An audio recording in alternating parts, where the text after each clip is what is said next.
Okay, so here's another problem. This is basically similar to 75. Okay, now what you've been told is you're given a planet of uniform density rho, and first question is, we're going to figure out at any depth, okay, when at any depth r, the force that an object of mass m experiences once it's inside. Okay. So let's figure it out, and then what we'll show is that the ensuing motion, okay, if we have a tunnel and if it falls through a tunnel, it's going to be simple harmonic. All right. So first things first. So let's figure out the force. Now what we know is that the force due to this outer shell that I'm shading in red on the mass m is equal to 0. So the only thing that that contributes to the force, okay, is due to the inner small sphere of radius r. So the force as a function of r is equal to negative g times the mass, okay, inside, okay, so mass is a function of r times lowercase m divided by r squared.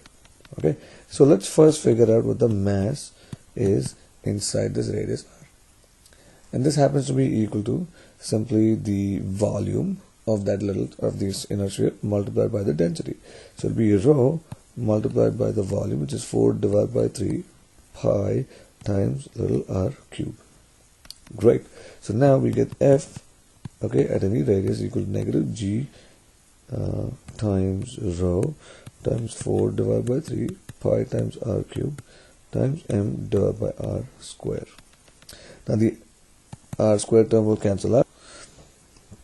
Okay, so the r square term will cancel out, and I'll end up getting 4 divided by 3 pi times capital G times rho times m times r.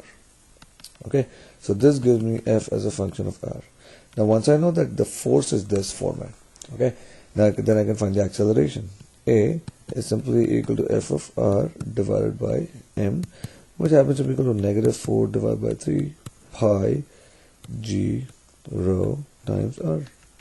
Now A itself is simply d2 r by dt 2, and this, if you look at, is nothing but the equation of a simple harmonic oscillator, with omega being equal to square root of 4 divided by 3 pi g times rho. And so the time period now is simply equal to 2 pi divided by omega, which happens to be equal to 2 pi times square root of 3 divided by 4 pi g rho. Okay, so this is the answer to a question of that sort. All right.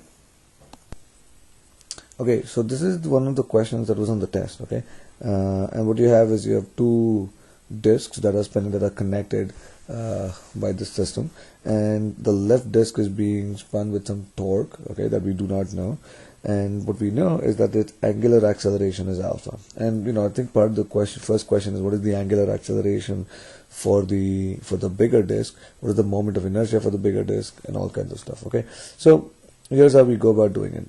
Okay, you've been given the moment of inertia for the smaller disc as I. Okay, what we know is that the moment of inertia for the smaller disk, since it's a disk, okay, is equal to we know its moment of inertia is going to be equal to 1/2 times m times r squared. Okay, so this is for the I small, and this we've been told is equal to I. Okay, in a similar manner, I large is going to be equal to 1/2 times the mass of the larger disk. What is the mass of the larger disk? I gotta look at this. Hold on. Okay, so the larger disk has the same mass m, and so its moment of inertia is going to be m times 3r whole square, which will be equal to 9 times 1/2 mr square, which will be equal to 9 times I. Okay, so that's one thing. I think the next question asked was, what is the acceleration, angular acceleration of the second one? Now what we know is that the acceleration of the outer parts of the discs, okay, the acceleration of the outer part of the disc for both the discs have to be the same. Okay, So since the string has to move, it is attached to that. So the acceleration has to be the same. So what you know is that A1 has to be equal to A2. Okay. Now what is A1 in terms of angular acceleration? It is equal to R times alpha. And what is A2? It is going to be 3R times alpha 2, and this implies that alpha 2 is equal to alpha divided by 3. Okay, so that's what you get. Now, then one of the questions is, I think, to find the tension in the string. Now, to find the tension in the string, what we'll do is we are going to look at the larger disk, because the tension is what is basically making the larger disk spin. So the tension is some T, and it's causing the larger disk to move with some angle alpha. So we know that T times 3R, which is the torque, okay, is equal to 9 times I multiplied by alpha, which is equal to alpha divided by 3. So T, okay, when you look at it, is simply equal to I times alpha over R. And I think one of the other questions was to determine the torque, the torque exerted by the torque, that the student must exert on the lower disk. And what we know is for the lower disk, you have some torque that is trying to spin it in one direction, the torque due to the tension that is going to slow it down, okay, and the result is I alpha. So we have tau minus T times R is equal to I times alpha for the smaller disk, and tau minus T, which happens to be I times alpha divided by R multiplied by R, is equal to I alpha, and so tau ends up being equal to 2 times I times alpha. Okay, so that is that problem. Okay, so here's another problem that you guys had asked for me to do. So here's what happens. You've been given a system of 3 stars, with capital M being the one in the center and then the 2 M's on the other side, and the distances are given, and all these guys are spinning about their common center, which is simply the center of this big star, capital M. And the question is, the first question is we have to figure out the speed of the stars of the lowercase m. Okay, now the problem is very simple. If you follow the basic principle, we know that it's going to move in a circle. If it's moving in a circle, we know that these, let's take the star on the right hand side, and let's say that the speed is equal to v. And then what we know is that the net force on that star is equal to m times v squared divided by d. Okay, now let us figure out the net force. The net force on the star is due to the force from the star of mass lowercase m, and due to the force, so there are 2 forces. One is F1 due to lowercase m, and then F2 due to capital M. Okay, so the 2 forces, so this F itself is going to be equal to G times M divided by 2D square plus G times M times capital M divided by D square. Okay, so if we simplify this, we get G M square over 4D square plus G M over D square. Okay, we can just leave it the way it is. So now what we know is that, let's take G M over D square common. Okay, and I have M over 4 plus capital M is equal to M times V square over D. Very good. Now we can simplify this. One of the D's cancel, and then the M's cancel out, and what we are left with is that V is equal to square root of G times M over 4 plus capital M divided by lowercase d. Now once you get the speed, the rest of the problem is simple.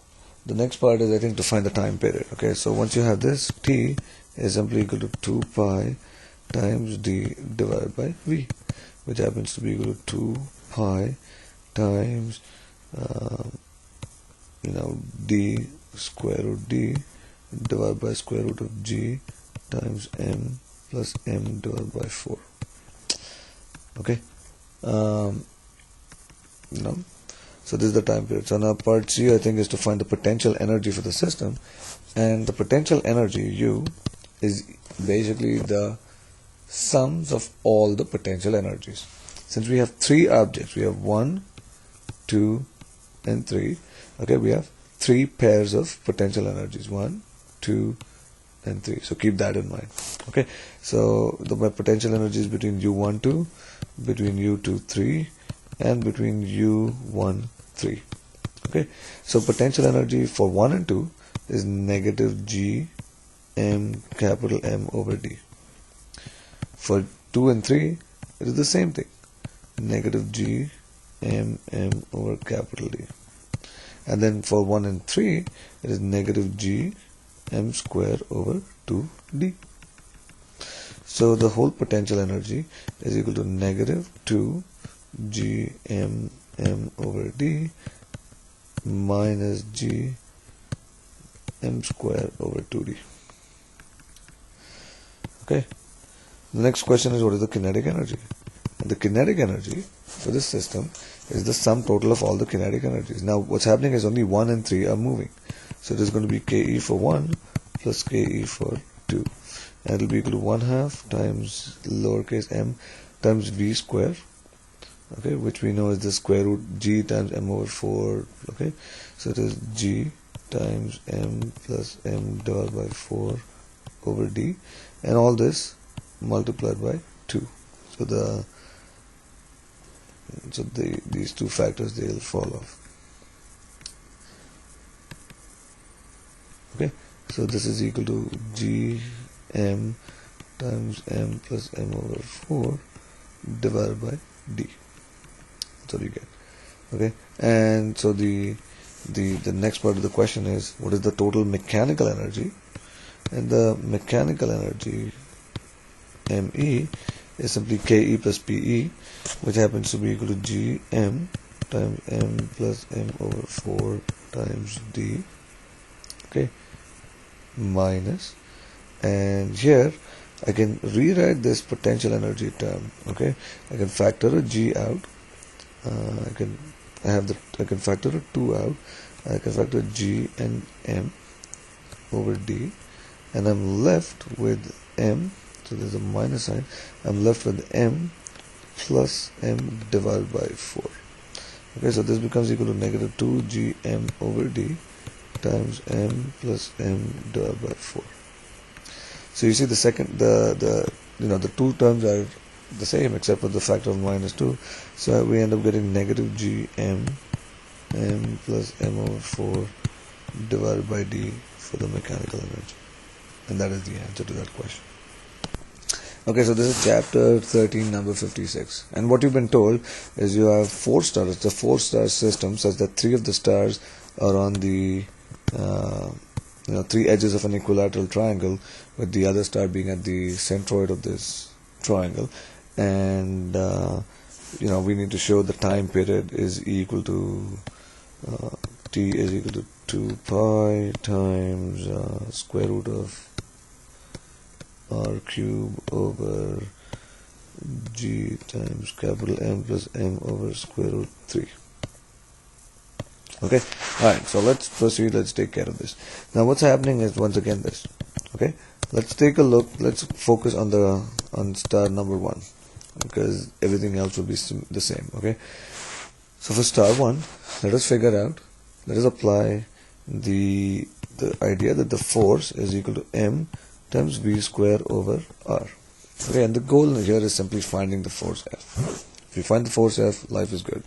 Okay, so in order to find the force F, we need to know these two distances.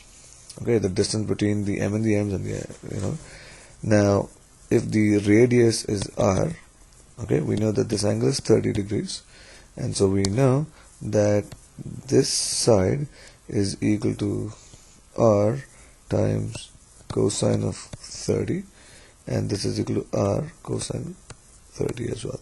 So the total, the total distance from here to here, the total distance is equal to 2r cosine of 30. Okay, but cosine 30, if you recall, is square root of 3 over 2, so the distance is square root 3 times r. Okay, now we know that, and the second distance here is also square root of 3 times r. Now once we know this distance, Okay, we see that only the component along the y direction for these forces will matter. Okay, so the net force F is equal to G times m square, okay, divided by square root 3r the whole square times cosine of 30, okay, multiplied by 2 because there are two of those forces, plus we have the other guy, which is simply capital G m over r square.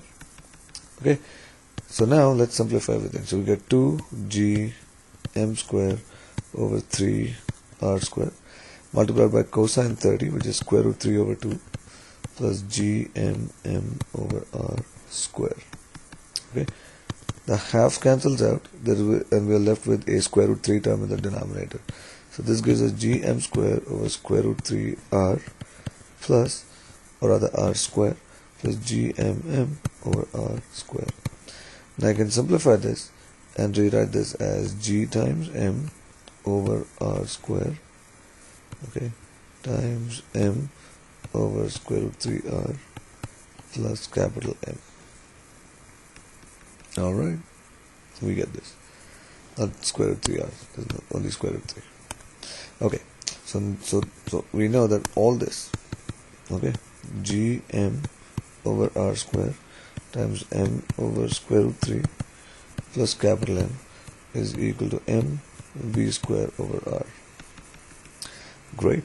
One of the r's cancels out, one of the m's cancels out, and we are left with b is equal to square root of g over r times capital M plus m over square root 3. We get this? So the time period is equal to 2 pi r over v, which is equal to 2 pi r over square root of g over r times m plus m over square root 3, which is 2 pi r square root r over square root of g times m plus m over square root 3. Okay, which is basically what we had to show. It is, okay, instead of they just the r square root r could be written as square root of r cube, and so you essentially have the same expression. All right, that's that.